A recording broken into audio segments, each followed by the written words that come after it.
Hi, this is Todd Fields, and I want to welcome you to the Worship Circle podcast, the video version on our YouTube channel. As a ministry, we exist to let worship leaders around the world know that they're loved and not alone. If you're a worship leader, you know what it's like to pour out to people, to serve people week after week. And rarely do we take the time to pause and go on a journey to allow anyone to pour into us, to care for our soul, to be loved by brothers and sisters around us. And that's what we do. Our purpose is that you would know that you're loved and that you're not alone. We have mentors waiting for you to apply to their small group. And you can do that by going to worshipcircle.com/apply. And we are standing by to review your application, to help you with scholarships if that's what you need. And we can't wait to meet you. But for now, we hope you enjoy this podcast. Well, hey, everybody. I am in Nashville, Tennessee, actually Leapers Fork, Nathan Nockels, at the house of Nathan and Christy Nockels with our good friend Matt Gilder. Matt, welcome. Thank you so much. The Worship Circle podcast. And Nathan, welcome again. You've been on it, I think, twice now. Yeah, man. Glad to be here. Guys, we're outside because it's fall, and I think fall's the best season of all of them. It feels perfect. Yeah. It really does. If you can be unhappy in fall, I don't know. I don't know how. It's just beautiful. It's unbelievable. Well, we're outside and so excited to have you guys on today. Thanks for saying yes to being here. Absolutely. For sure.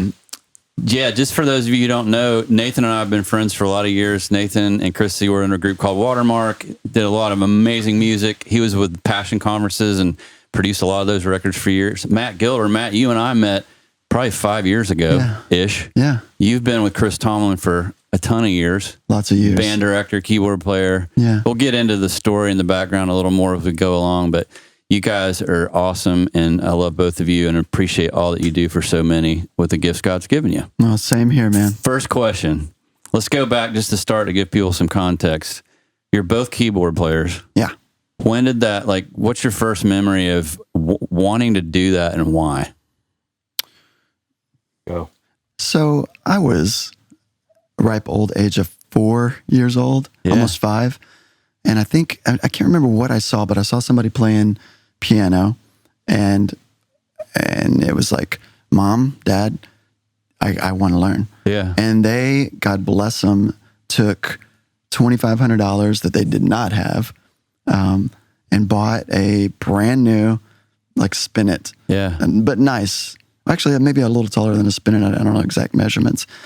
And I tore into that thing since I was 5. So right at 5 years old, You just went for it. I jumped in and got lessons and hated lessons, but eventually found that I could hear, play by ear, and that's what kept me in it. Where were you guys living at the time? Port Arthur, Texas. Texas guy. Yeah, southeast Texas, right on the border of Louisiana. Did you play in church growing up? Yeah, I played not until I was 15. So shy kid, all the way up until I was 15. And my youth director found out, this guy can play some piano. We need somebody. We want to create some kind of experience where at an altar call situation. Oh, yeah. So maybe we can talk him into just doing that. And that's literally, and I told him no for maybe a year. Yeah.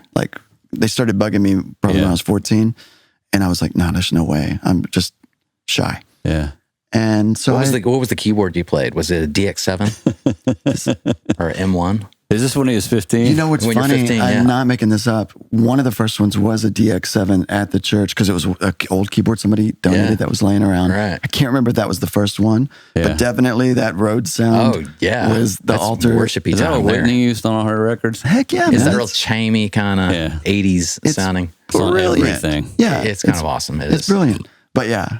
What was some of the music as far back as you can remember as a kid that was moving you, that you were like, Yeah. that you were into? It would have been Hosanna stuff. Yeah. I was like, our church wasn't into listening to anything mainstream, Okay. right? So I couldn't even sneak tapes or CDs or the tapes back then. I couldn't even sneak anything So it's just all secular. Yeah. It was all like, some Stephen Curtis Chapman and some Michael W. Smith.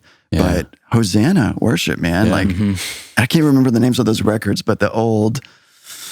They had the colors on them. Yeah, I remember they were always colorful and fun to look at, and so that was my my training. Yeah. Yeah, man. That's good. Nathan. Yeah, a lot like Gilder in that started lessons when I was 6. Yeah. Did the normal kid thing where you do piano lessons, then you do the recitals every year, and you just kind of work your way up.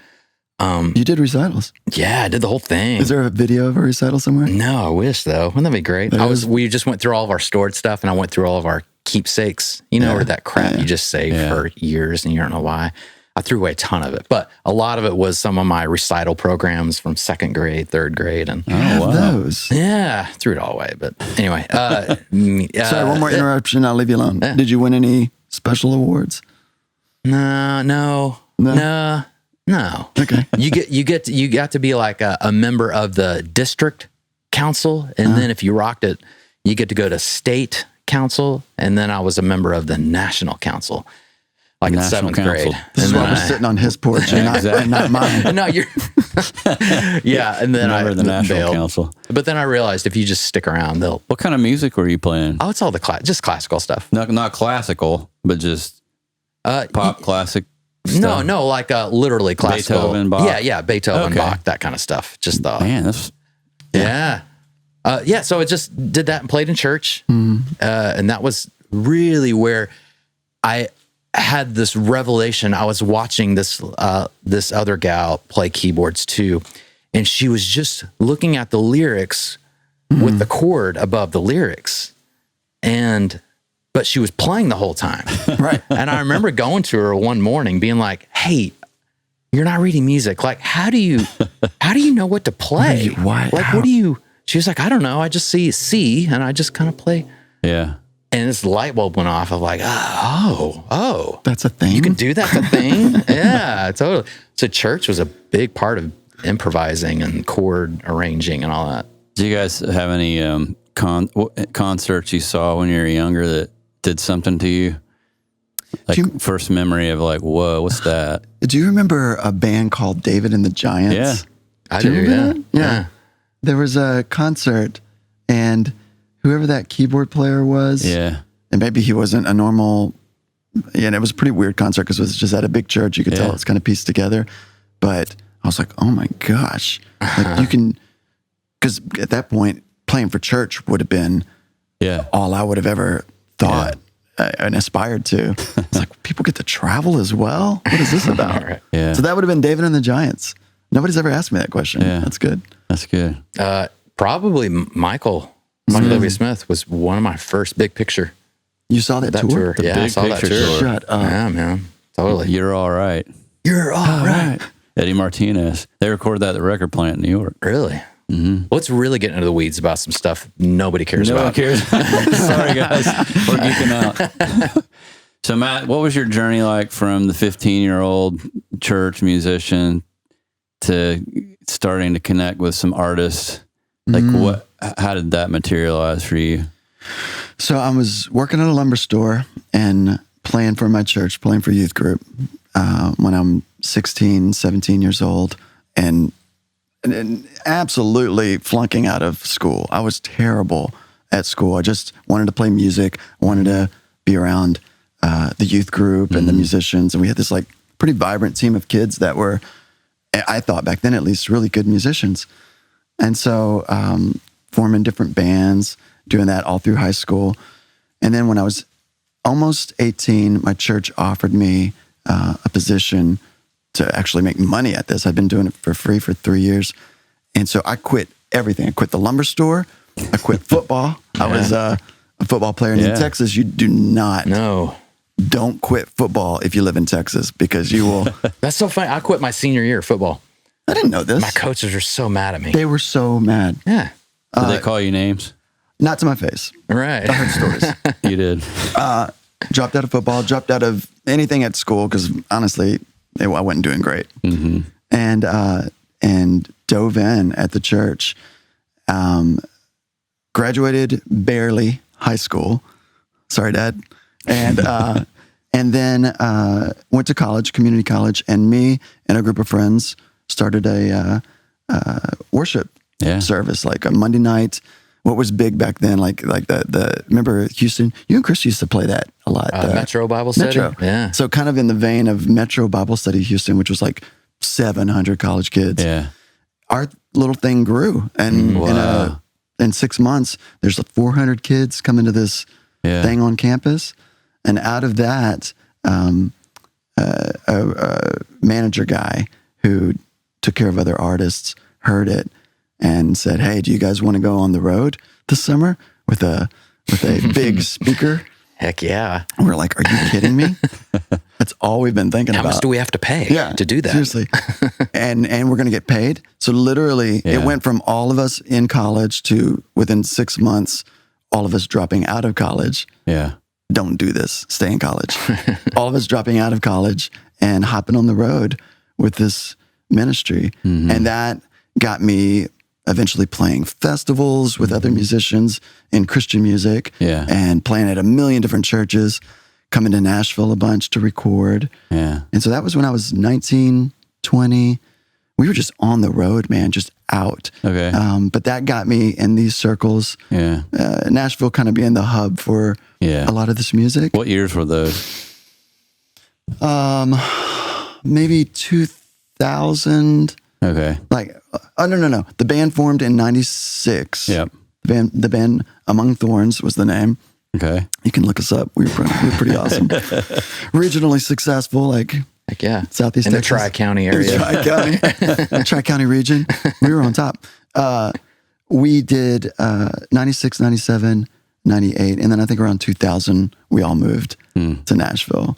But that was just it. You have your band, and then you get called for a little record here, and can you fill in for this guy here? Word starts to spread. Yeah. It's wild, man. It wasn't a fast thing. It was just, working for different people. Is there a certain artist you connected with first that led you to Chris? Or because that's a great question. Like, how did that? Because you've been with Chris for so long. How'd you get with Chris? This is a good question.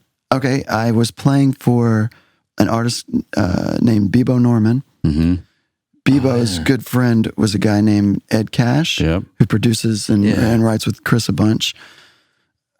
I think it was through Ed. Nope. Whatever. I did meet Ed through Bebo Norman, but eventually I got called for a record. There's a band called Starfield, a Canadian group. Do you know these guys? Yeah, man. They heard me play at a festival with my busted band. My band wasn't busted. Forgive me. Among Thorns is awesome. But they heard me play a festival, and they were like, "We should get that guy to play on our record." And Ed was producing Starfield. And so Ed started using me on like a Bethany Dillon record and a bunch of his artists. Yeah. And eventually one day, this is a great, and I'll stop talking, I swear. This is a great story though. I had come off the road from a long stretch. I'd been out doing the last Bebo Norman run. Mm-hmm. He was doing like this final thing. And so we were out for a lot of days. I got home and I'd done quite a few records with Ed. And he called me and he said, "Hey, there's an artist tomorrow that we need some piano for. Would you be available?" And man, I was tired. And I rarely say no, but I was like, I almost said, "Bro, I just can't." Yeah. And he's like, "It's a guy named Chris Tomlin." Yeah. And oddly enough, Chris had written. He had done written. Yeah. Chris had been written for a long time. Chris had written so many huge songs, but I didn't know. I just didn't know much about him. Yeah. And I almost said no. And that session the next day, changed the trajectory for the last 14 years. That's crazy. Because I went and met Chris the next morning. So that was, haven't talked about that in a while. That was awesome. So you've been with Chris 14 years. Wow. Yeah, man. That's a long time. Not as long as Nathan, but a long time. Yeah, not crazy. Golly. Did you produce one of Chris's earlier? Or a couple? Or we did one in 2000. Yeah. It was right before Ed did How Great Is Our God record. Mm-hmm. Arriving? Mm-hmm. Yeah, I did the one right before that. Okay. I remember Ed coming up. Oh, I remember Ed coming up to me like, "Hey, dude, I just, I'm coming in with Chris and going to do a record for him. And I just don't want there to be any kind of," he was so cool about it because he was like, he knew I was the last guy that worked with him. He was like, "I just want to make sure we're cool." Yeah. Sounds great. Yeah. And Nathan, for those who haven't heard our previous podcast, just real quick, you went from playing in church, doing the keyboard thing, What was your like quick journey into connecting? It was super close to Gilder. I started playing for a traveling ministry, and I was the keyboard player. It was so funny when you're telling me that. I remembered a funny story. Do you remember the song? Russ Taff did it. Y'all just look up this song. Fantastic. There was a song called I Still Believe. Yeah. Oh, man. And who was the original artist? The Call? Is that what the name? I think that's right. I mean, I liked The Call, so... Sorry, it didn't matter. Anyway, there was a song, so good. And it was... The whole song was based on this keyboard sound and this keyboard hook. Yeah. And I remember I would sit in my room by myself. This would be my junior year in high school with my M1, Korg M1. Yes. And I had that sound dialed. I was like, this is probably better than what I'm hearing on the record. And I would play the part. It's got a little more hair. But I had nobody to like get excited about it with me. I was like, don't you all? Okay, it's just me. Nobody cares. We started traveling with this ministry. I had my M1, and I remember this one weekend we played. We were just the little local worship team, and then I can't remember who the act was, but this big traveling national act came and they did the concert, and hundreds of people came. We're outside in this parking lot. And the concert went awesome. People were going bananas. And the lead singer was like, and our stuff was still set up, just kind of off the stage a little bit. The lead singer was like, well, we usually do an encore, but it's kind of a keyboard heavy song. We don't have a keyboard player here tonight. And it's I Still Believe. But maybe we can do it without the keyboard. And all my friends were like, Nathan, dude, he knows it. He knows it. And I was like, this is it. This is my moment. What are you like shaking? Dude, I freaking dialed, 110 enter. At it. Let's go. And man, I rocked it. I killed nail it. Yeah, and I remember the guitar player looking down at me, like giving me a wink, like, nice. Way to go, kid. Way to go, kid. I was just like, they weren't lying. This is the great. I mean, it's that whole thing where, you always have the illusion of the lead singer is going to ask me to get on stage and sing with him. Actually, dude, it kind of happened. It kind of happened. It can happen. Van Halen asked me to come up and play Jump. So I was thinking of Jump when you said that, because there's so many people like, I've got Jump dialed in. Check it out. I got it dialed in. I got the sound. I till this day still have the sound. And it just says Jump. Yeah, dude. I Still Believe was it. Yeah, absolutely. You've been working in your bedroom all those years. Yeah. So from the traveling thing, went to... Yeah, Christy and I started traveling together. Were you married then when you got to play? Yeah. No, that was high school. So it'd be like I was like 16, 17. Right on. So, weren't you married at 16 or 17? 14, actually. 14. Yeah. But we don't want to get into that. That's an Oklahoma thing. No, we got married when we were 21, 20. Yes. Yeah. So we just started traveling. Christy and I started doing music together. Yeah. And then I just started producing records right after. I was the keyboard player for Charlie Hall, who we all know and love. Yeah. And I was, you can probably relate to this. I was the only one in the worship band that cared about how we sounded. So I always got thrown as I didn't know what it was called. Right. But I was always the MD. Mm-hmm. And then I got thrown into like, oh, well, I guess he'll produce the record because he's the one that cares about it. And Charlie was, Keith Green Part 2. Yeah. Oh, big time. Just like all about, the lyric and the passion. And I'm like, yeah, but your kick drum sucks. Your snare sounds like crap. This is not going to move anyone. This is not going to move anybody. And so anyway, I just kind of got shoved in that role over time. I just stayed in that role. Let's go back to in just a second, we'll go back to the MD idea, because I think that's a big one I want to touch on, just for people listening that are working with volunteers in churches. Before we do that, of all the stuff you've recorded, been a part of, maybe a couple songs or moments that you've been able to be a part of that are just, I mean, I'm sure there's a lot of them, but some that stand out, they're like, man, there was magic in that moment. I was part of that. God, you probably got a ton of them. I'm trying to think of one that really, there's a lot, but one that really, honestly, it's the first thing that came to mind, but I wasn't going to share it because it's maybe not it's one of Chris's songs. Mm-hmm. And my father was he was sick, and this would have been, over 10 years ago now. And Chris wanted to work on a song called "I Will Rise." Yeah, and we did the record. I was there from when the first time he was like, dude, what do you think about this? Me and somebody just wrote this. And I was like, oh my gosh. And my father passed away right around that time. And that song still, so for me, it was super personal. Yeah. It's such, if you don't know the song, it's especially in that context, is like unbelievable. That song, I'll get choked up thinking about that song right now. Yeah. But it was one of those songs as well, even production wise. It's simple, but beautiful, powerful. Everything felt like one take. Ed Cash might disagree. I can't remember the exact number of takes, but everything just, hey, we're going to pull up this piano. The tuner guy walked out. Let's just play this. And this just comes out. And then the guitar part is this. Just felt so easy and beautiful. And then, of course, what it did for me, it was just a gift and a perfect time for me. Wow. So top that. That's powerful.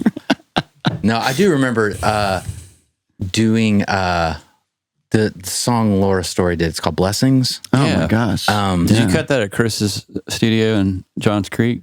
No, with that one, we had the whole record done. We did the whole record there. Yeah. But we had the whole record done. And she said, hey, I have one more song. It's just going to be a quick add-on to the record. Oh boy. It's not going to be like one of the... You've had that happen before. Yeah, totally. You got to pay attention to those add-ons. 10,000 Reasons was an add-on. Is that right? Yeah, just at the last minute. Hey, here's a song we didn't put on the record. I know. Redman was like, mate, I mean, you know, Tomlin, Redman, there's 10 songs on the record, but they wrote 80 songs, 100 wild. songs. It's wild. I mean, when we were deep in demos with Redman, and I was kind of like just in a haze. He's like, mate, I got one more. Just Jonas and I finished it last night, and he played it for me.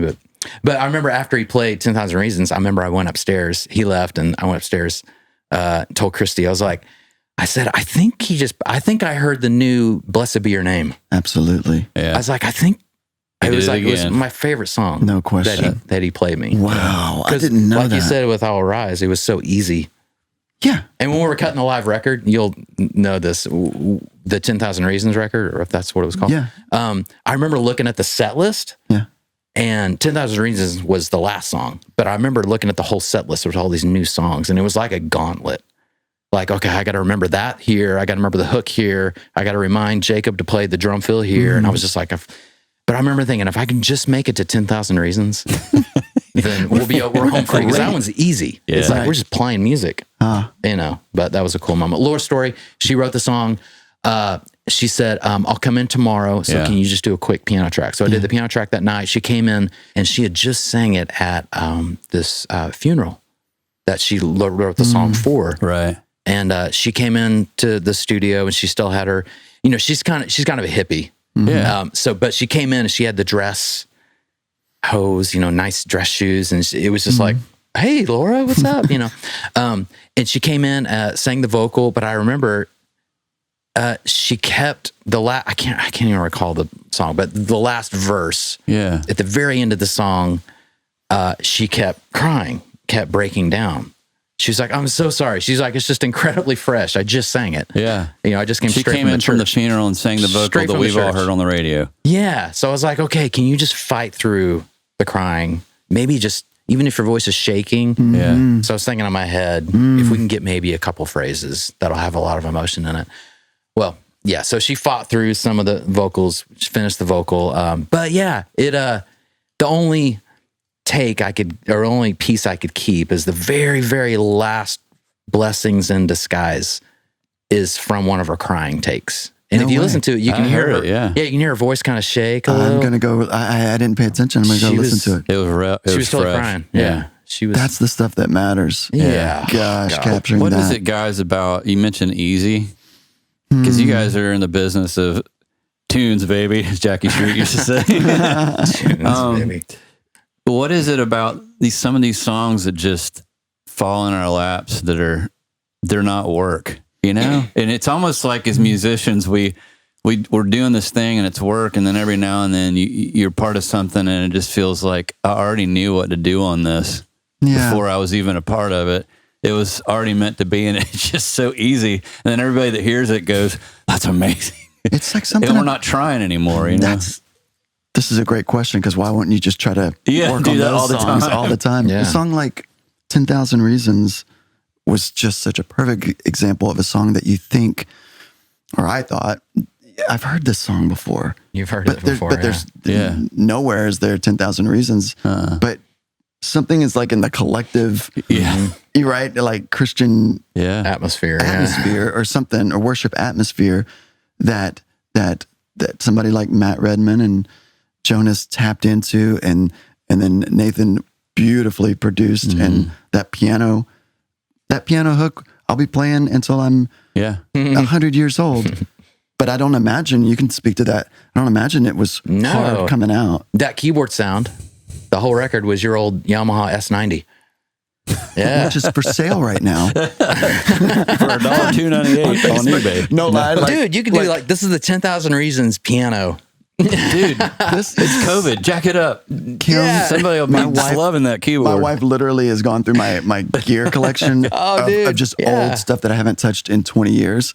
And it's making money, like her Facebook Live thing. You need to tell people the story of your gear. Like, this was the Triton that I used on whatever, I Will Rise or whatever. I'd never thought of this. People would be like, all right, it's got good mojo. Yeah. You just said the word gear, so I'm going to go there. We'll come back to the music director thing. We talk gear real quick. Yeah. It's changed a lot over the years. Wow. How has it, technology helped what you do as a keyboard player? And is there any way in which it's hindered the way things used to happen, in your opinion?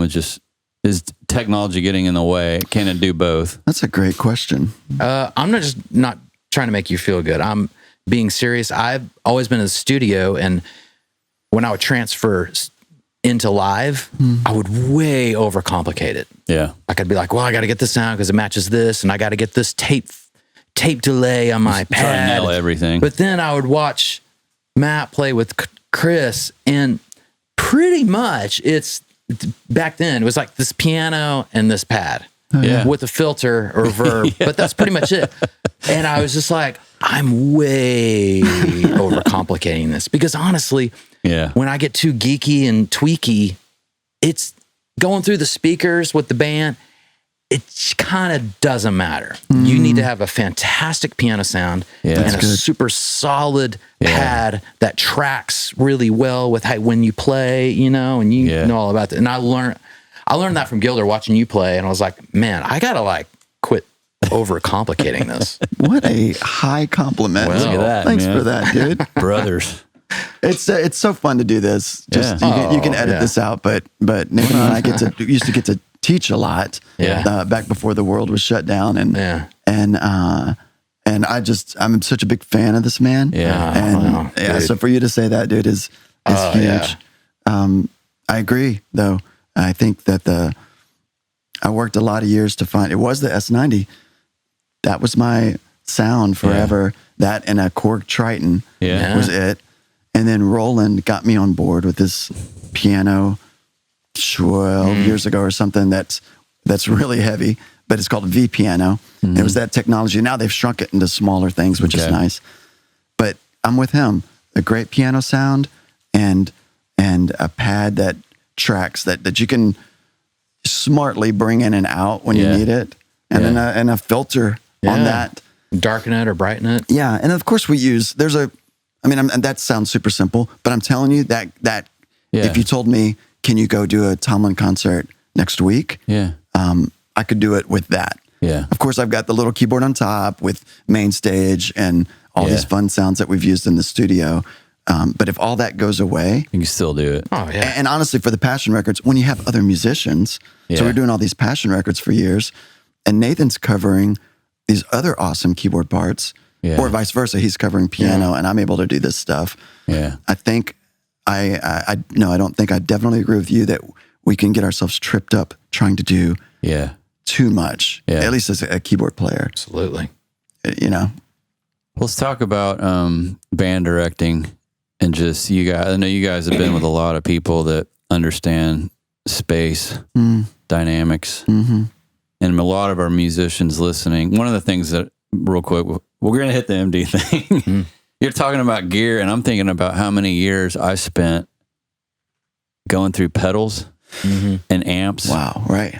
and like obsessing over stuff that in the end of the day, I probably took like a decade of my life chasing something that I now learn is here. It's in your hands. And people will go, man, you could play with one pedal and a whatever. It's still going to sound like you. Yeah. And it sounds like what you guys are saying with the keyboard thing is similar. God, that's so, like that's so great. Your spirit's going to come out. That's so great. Through whatever you sit down in front of, and you'll make it work. It's absolute truth, man. So if you're in a church and your saving grace, you're just in this hole of tone, and you're like, focused on that. It's a worthy pursuit, but at the end of the day, we all turn around and go, we are ourselves. We sound like what we're playing through. It's so true, man. I know if it's him playing, and I'm a big fan of his piano playing. I know if it's Nathan when I hear it. Yeah. It could be dramatically different keyboards and different tones. Yeah. And he's playing a Nord here, he's playing a Yamaha here. But I know it's him because of his heart that's coming through. Yeah. And so I think that's probably something better to take away, that the tone and stuff is, especially on a record, is critical. Yeah. But working on your craft, working on that's the stuff that's going to move people. Yeah. I've never heard of anybody after a concert or after a worship night. Nobody's ever come up to me and said, wow, your tone on that. Right. Yeah. But it's always like your spirit, what you evoked when you were doing this bit after this song. That's the stuff that connects, I think, with people. So one of the things I've seen both you guys do, and you've done this for years, that some of the musicians in churches may do, but just the idea of having a mic on stage with you where you're directing the band. It's muted in the house.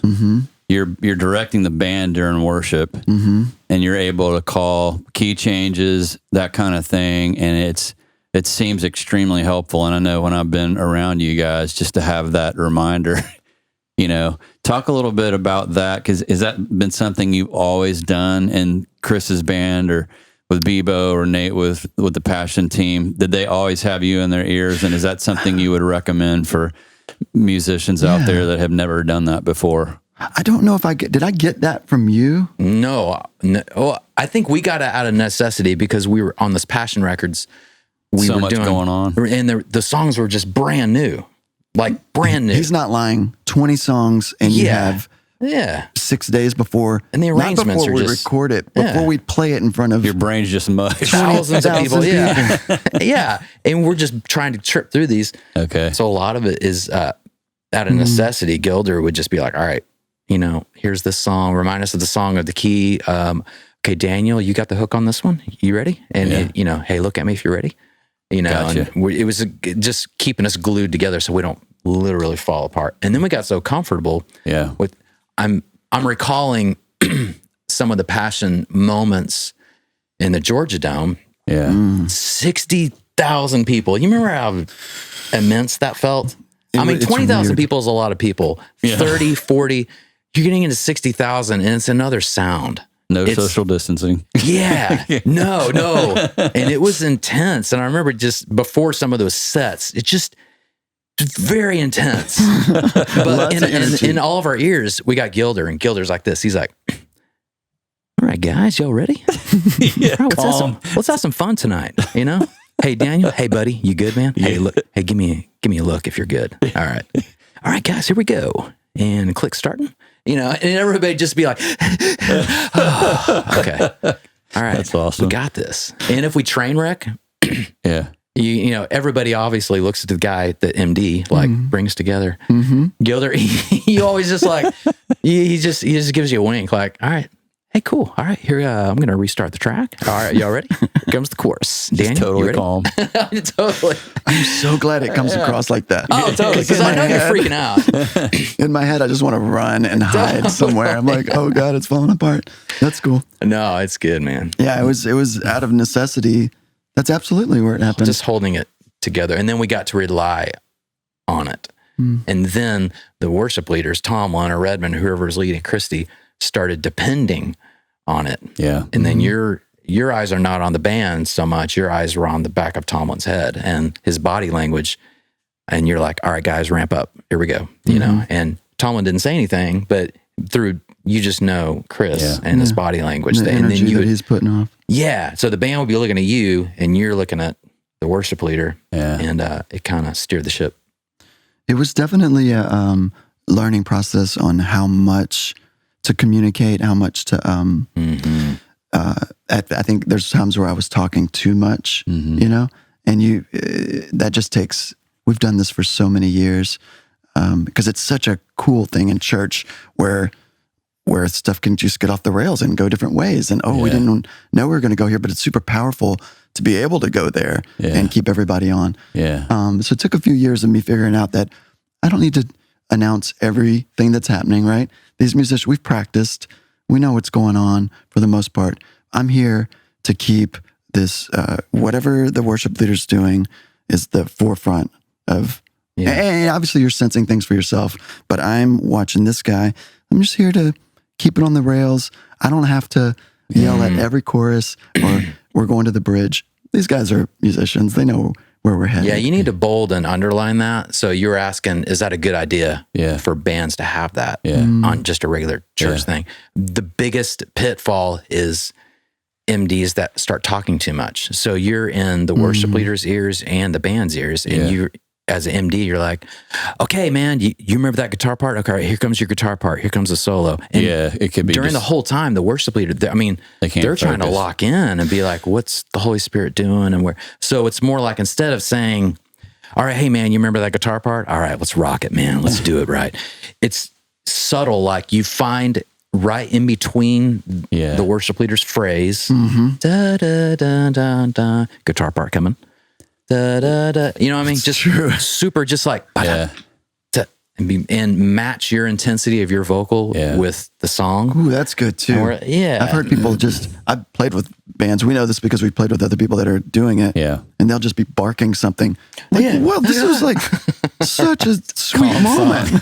I know. Why are you yelling? On the flip side, he gets you going too at the top of his set. All right, y'all ready to have some fun? Let's go. You know, here we go. And everybody's like, yeah, okay. That's so this role needs to have a good production sense. You know, it's a producer, right? Yeah, Even though I don't make money at my living as a producer, but you're thinking that way in a live scenario, I think. Guys, what are some of you've both been a part of maybe coming in and working with volunteer teams, or hey, we want to do a live record, come help us iron out what we're doing musically. What are some of the common things you hear that can help some of these instrument groups? And I'll just name them. You got rhythm section, drums and bass. What are in your mind some of the things that set apart the people that kind of understand what that role needs to be versus some of the mistakes or paths people go down in the rhythm section that would be like, hey, that needs to do this or that, not that, you know? I'm trying to be kind here. You're doing great. You know what I'm saying? You're always kind. I think that this is great. It is helpful because there were so many times I was unaware that guitar wasn't supposed to play the whole song. Sure. And that was a new concept for me when I was learning, that it was honestly more powerful for me to lay out during a verse. But just, start with rhythm section, then keys, guitars, anything from just a production mindset that you could offer to be aware of in the context of playing with another group of people that are volunteers, things that you guys can keep in mind with your sonic space and your role, you know. Have you ever heard him talk about the funk sandwich? It's not funk sandwich. Oh, the sonic sandwich. The sonic sandwich. Let's hear about the sonic sandwich. The sonic sandwich. It was like and how to like build up your sandwich, like the oh gosh, I put you on the spot. I used to love this. Beef patty is like the drum, the kick drum, and the bass, you know, and then your cheese would be like the electric guitar, you know, and then you get up to like tomatoes. Lettuce would be like cymbals, you know, vocals would be in the cheese, right? You know, but you don't want your lettuce grilled into your burger. That's nasty, right? Yeah. So meaning your guitar tone, you know, acoustic is a great example. Oh, I want my acoustic to sound full and big. Yeah. Well, if you're playing with a band, it can't. Acoustic guitar is lettuce and tomato. So you got to scoop off all that low and they got to keep up in here. So you got to create your sonic sandwich, and then compression is the buns. They just kind of. Oh, was that a new one? I don't remember the compression part. I just threw that in just now, especially for He's Todd. writing a book called The Sonic Sandwich. It'll be out next year after Chrissy's book comes out in February. That I just usually when we've talked to groups before, I always defer to Nathan because if you don't know how many records you've heard that this man's produced, bro, that sound come on now. Unreal. I'm incredibly gifted. So gifted. I mean, come on. I just the way he thinks about parts, and the way. No, I noticed it. Chandler and I were listening. He hadn't heard Purist Place.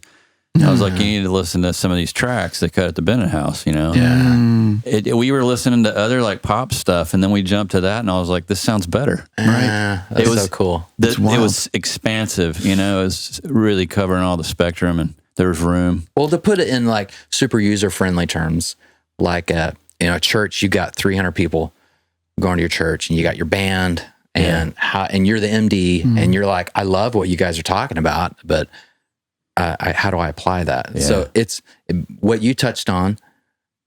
You set up rules for your band. Everybody don't start at the beginning. You know, That's it's so like, good. It's like, dude, just chill to the chorus. Be okay to sit there and just, and if you don't have to do this business if it's fake. Yeah. You don't have to do that. But if that's in your heart, do that. But just sit there, just put your hand on your guitar and just sing. You don't have to be on a mic. Just back up and just be worship, because that's what we're there to do. Don't play from top to bottom.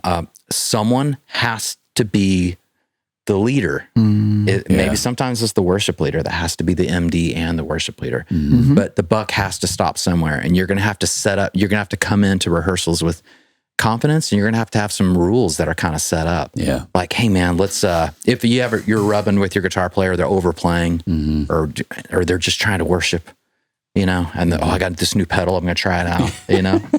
It's those conversations are had not in rehearsal, but they're in private over coffee. Hey bro, here's the deal. We are here to be the base, the foundation for the worship leader or the song to sit on. Because ultimately, we have to ask ourselves this question: what are we doing? Right. Well, essentially, what we're doing is we're singing songs together. Right. And I learned that from Tomlin. We're just singing songs. We're facilitating that for people. And we're letting people know what key we're in. And we're letting people know when to sing loud and when to sing soft. And we're creating a backdrop for people just to sit and listen to the Holy Spirit, listen to God speak to them, open up their Bible, and we're creating that backdrop. That's what we're doing. What I just said has nothing to do with a whammy pedal or a delay or a verb or whatever. It has nothing to do with any of that. So it's like we got to establish, what are we doing here? Yeah. And then kind of go up from there, and that'll weed out a lot of problems. Yeah. That's so good. Keeping the main thing. Keeping the main thing. No, it's so good, man. If we can stay focused on why we're here. This is also, I'm learning a lot right now. I was thinking the other day, we were doing this worship conference a couple weeks ago, and one of the things was this, they were like, well, the guitar player on my team just kind of overplays. But their argument is, bro, I'm on the worship team and I'm worshiping with my guitar. This is how I worship. Right. Yeah. But it was more, I think they see like a Daniel, man, he's just rocking it. I'll rock it too, you know, in my church. And the difference is, it would be kind of like, if I were to move to Germany, go to a local pub, sit down with a local and start talking to them, I wouldn't understand a word they're saying because I don't understand German. So I go home, I learn German, I get the app, I go to a college course, I learn German, I got it. Now I'm going to go sit down in that pub. We're still going to have a hard time communicating because I don't know the slang. I don't know how to bend phrases. I don't know that this word actually means this and this and this. I don't know all that stuff. Same thing with music. It's kind of that thing you can't break the rules unless you know the rules. So with guys like Gilder, Daniel, you have to know the language. You have to know circle of fists. You have to know these chords go together. This is dynamics. Then once you know that stuff, then you can start bending it around. Then you can start. But until then, man, you probably need to keep it super simple. That's a good word. Whole notey. Drive one note, just play on one string on that bass and keep it simple. Once you start learning the language, then you can start using the slang, and bending the rules a bit. This is for the collective. We're here for this collective good. This is not about me and what the German that I've recently learned that I'm gonna impart to everybody. Right? We're here, and that's something that takes a minute. That's a hard thing to wrap your mind around when you're 20. Yeah. When my ego, when I was 20, wow. Right? It was a shy little weird inverted ego, but wow. It was a lot because I knew I could do this, right? And so look out, baby, here I come. But man, we're doing this for all of us. Mm-hmm. I want this song to feel the way it's supposed to feel. I don't necessarily want to get in all these notes. And I still, as an old man, still catch myself like, whoa, what are you doing? What are you doing? Easy, Tiger. Easy. Just because you learned that, I still catch myself. So I understand the inclination, but this is not about me. So I think people will be shocked if they soloed up Timmy's drum take, like really listen to what he's playing. They'd be like, that's all he's doing? Listen to Daniel, what he's playing, or listen to Melton, bass part. It's like, that's it? That's all you're doing? And you're just playing whole notes on the chorus? That's it? It's like, but collectively, it's like Lego pieces. Yes. It makes a sound. The Legos really fit together. And if you put them together, you'll get the, Millennium Falcon. This is good. His analogies. Whatever, the X-Wing fighter, But they got to fit together, And it gets smaller the more we do extra stuff that's not locked in together. The sound gets smaller, splattered, and it gets washy. People hear Tomlin's band, and they're all excellent musicians. In Tomlin's band, like the guys are great, but like he said, they're not playing. You should hear Melton or Daniel or any of these guys play other like jazz or other. That's crazy. Wild. They're so talented, but for this, it is so just precise. And then the sound is like huge. My gosh. Yeah. It's knowing what to play and when. And it's such a good thing. Let's end with this. We touched on a couple of moments in this interview. One was with your dad. You were talking about Our Eyes. One was when you were telling the story of Laura. I saw something in both of you guys that was transcendent in a way. It was like, hey, we're here talking about music and this is all good. But there's this reason we're doing all this, and there's this hope that we have. And I just had to call that out because we've been sitting here some minutes. And when you reacted that way to that song, Matt, and I didn't know about that song with your dad, but I was like, this is why we labor in this craft and this art, is because people are in front of, in moments all the time that we don't know, they're going through stuff that something we're honored to play with our hands or sing with our voice is going to give somebody hope in a moment that's coming for all of us, where we're like, Jesus, help. And I just love that you guys went there. That's good stuff. Dude, I appreciate that. Let's talk, end with this last question. We've been asking this a lot lately in Worship Circle just because it's fun. We always think of worship because we're in the business of worship, and this is our field with music and stage and songs. And what are some things in your normal, everyday life, just the mundane, the ordinary, that cause you to praise God, that have nothing to do with music, that you're just like, I feel really alive when I am in, like, doing this or that or with this, or anything come to mind? Recently, and this is going to be, with this backdrop behind us, it's going to be easy to understand. Nature, for whatever reason, wasn't a big driving force. I always was a city guy, always wanted to live in the city. I was taking trips to New York all the time. That was like, this is where I get this energy. And in the last year, a big shift towards being out somewhere beautiful and experiencing God in this new way. This thankfulness washes over me, this super spiritual, this is going to, again, sound so weird because everybody's probably like, yeah, beautiful stuff in nature connects you to God. But that's been just getting out as much as I can lately has been, and especially in these the times that we're in, where everybody's stuck inside, or at least we were for a while. Don't say unprecedented. There was no way I was going there, buddy. Don't say that. There's no way I was going there. But everybody's been inside a lot, and so it's pushed me outside.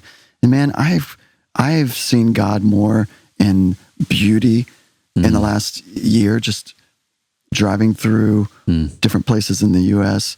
It's lit me up in different ways that I'm still processing. But yeah, that's been me lately. You still kayaking? Do you have the paddleboarding? Paddleboarding. Oh my gosh. Wow. If you don't own a paddleboard, get you one. Yeah.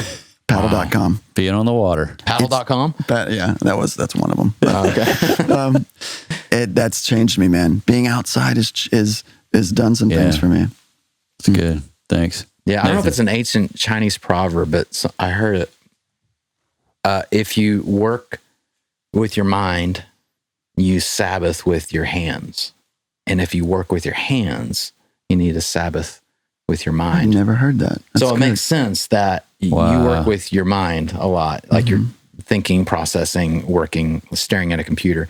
But then to Sabbath, to rest, you go and you get outside and you walk and you touch real things. Wow. You know? But for me, that's what it is for me. So, and a lot of it is just maintaining. My Saturdays and Sundays are chopping trees down, and I'm a sweaty, filthy, dirty mess. Yeah. And it's every weekend. But I find at the end of that day, you know, that I think we all know that feeling when you realize you've been looking at your phone too long. Yeah. And you're like, and you have to snap out of it. Like, oh my gosh.